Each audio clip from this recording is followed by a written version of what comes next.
Hello everybody, welcome back to the TheOAGrc. We have got to the end of the Orchard Raceway season, and it is now time to start seeing what we can do about improving the stock Tamiya Rising Fighter. Now, when I bought this kit, I didn't buy this kit. When the RC Alpha donated this kit to the channel, the price of this kit was around about £75. These kits are now up to £85.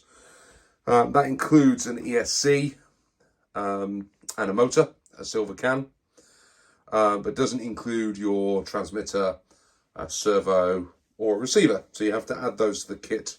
And a good package for those, somewhere in around £60. So really, if you were looking to spend now in today's money somewhere in the region of £140, you'd be able to get one of these, build it up. You don't need to paint the body shell. You can just stick the decals on it and take it out in your garden and have some fun, or the local park, or wherever you want to run your RCs. Now, what you get for that, according to the OAG official timing system, is an RC that is in the top half of my hobby grade RC list. Number 6 on the leaderboard, where I did it in 7.51 seconds as the fastest lap. And a reasonable average as well. It's reasonably easy to drive and control. So it's as far as modern buggies are concerned, hobby grade modern buggies, it's good fun. Plus also, you get to learn how to build an RC kit. But I think we can do a bit better than that with this RC. And the purpose of this series is to see what we can do with it. Now, do I think it's going to be as good as a standard out-the-box kit TD2? Oh, I don't think so. I'd be very surprised if I can spend a little bit of money on hopping this up and get it better around the track than that thing. But we'll see what happens as we start to play around with it. So, what are we doing first? Now, when you get an RC kit, you get a whole bunch of these things in them. Well, most of them, certainly the entry-level ones. Plastic bushings. And what these do is they go inside the wheel rims, and they go inside the gearbox at the back here, and they help things spin freely, providing less resistance. However, if you replace the bushings with a bearing, what you have is two metal rings that spin around a load of, in there is a load of tiny ball bearings. And what that means is the center one has even less friction and spins quite freely. So if you take an RC car, such as this one, that's mounted with bearings, and you spin it, it spins a lot freer for a lot longer without much resistance compared to that one. So, by having bearings in your RC car, you have less resistance on the wheels, you have less resistance on the gearbox, and therefore, theoretically, your battery should last longer, your motor should be more efficient, and the question would be, is it going to be any quicker? Given that everyone tells you, as soon as you get your RC kit, is to buy some bearings and stick them in and chuck these out into the bin, or as I do, I keep them in a box. So I've got some crazy idea that one day I might find a use for them all. But everyone tells you to do that because bearings are more efficient and will give you a better run time. So I built this thing with the plastic bushings that came in the kit. And I managed to shoot a time of, 7:51 around the track. I don't think making the bearings in here is going to make any difference to the lap time whatsoever. But I'm going to put them in because that is what we all do, and it should improve the efficiency and the runtime and the life of my gearbox. Now, what is interesting is you can buy a pack of bearings Tamiya kit bearings, sometimes in the region of about £20.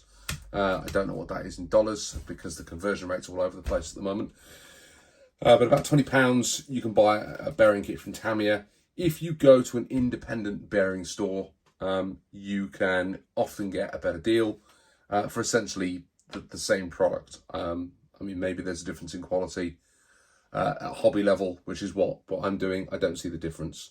So for me, I'll go to a bearing supplier or my local hobby shop, and I'll buy some bearings at the same time that I'm buying my kit.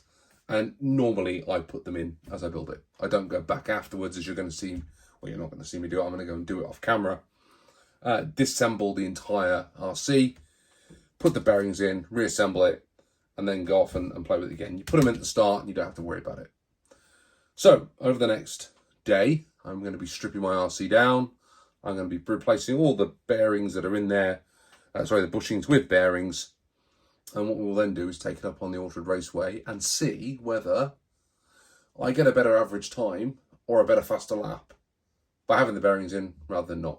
I will see what happens. Okay, guys, wish me luck. See you soon.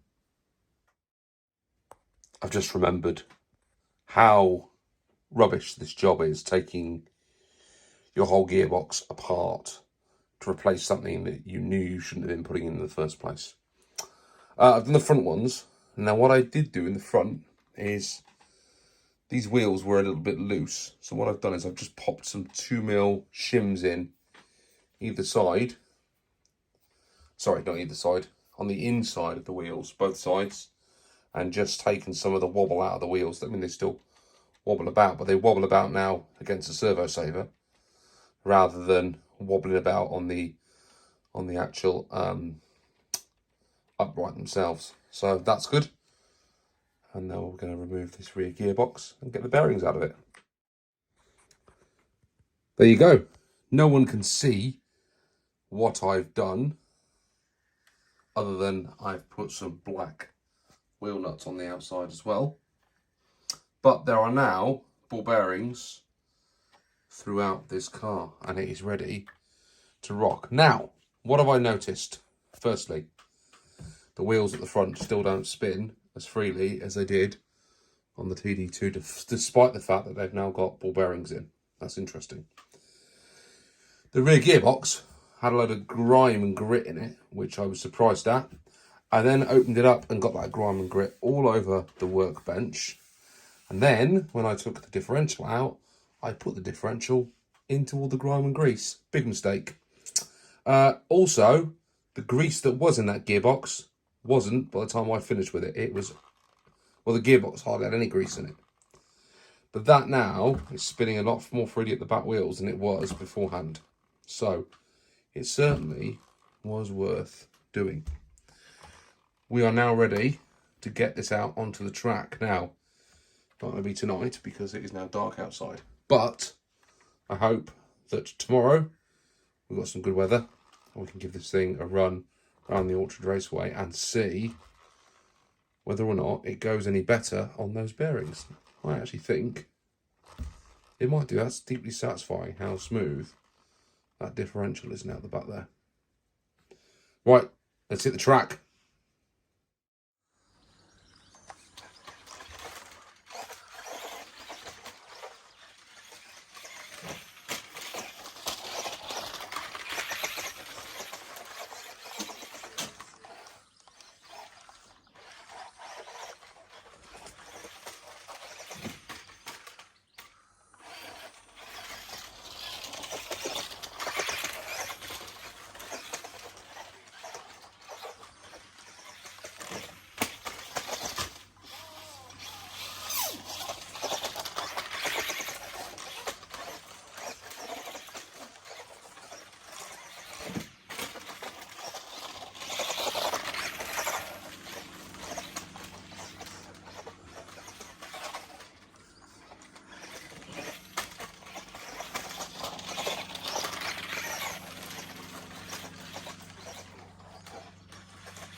Okay, so we are back in after that run. I didn't show you the full thing.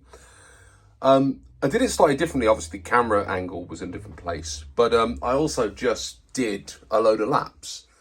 And then I took the 15 best laps. Now, I know that's not the way I did the time trial, but I thought it'd be an interesting way of identifying whether or not it genuinely has the ability to go faster because of what I've changed. And it didn't. So it did. The fastest lap was 7.57. Average was 8.80. And the Rising Fighter up here, fastest lap 7.51, average of 8.86. So actually, bearings have made no difference whatsoever to the fastest lap around the Orchard Raceway, which is what I kind of expected.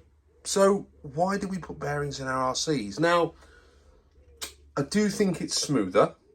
It did seem to accelerate a little quicker. It was popping a few wheelies, which surprised me. And maybe my driving wasn't as smooth because I was standing in a different position on the track than I normally do. And maybe that was part of the problem. Maybe the track conditions on the day, when I ran the time trial for the original Rising Fighter, it was just slightly wet on the track.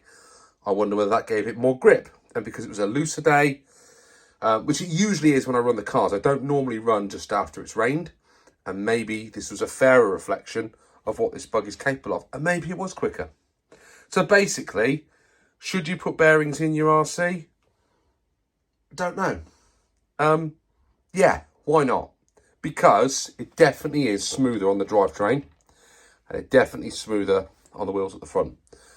And I think the battery life will be extended. So, I'm afraid that wasn't a conclusive result, but at least we've done our first upgrade to the Rising Fighter. Now, we are on to upgrade number 2, which is going to be a chassis brace for the back gearbox to stop it from hopping and popping around at the back a little bit. And we'll see whether that helps keep it more stable when it goes around the track. Until then, thanks so much for watching, everybody.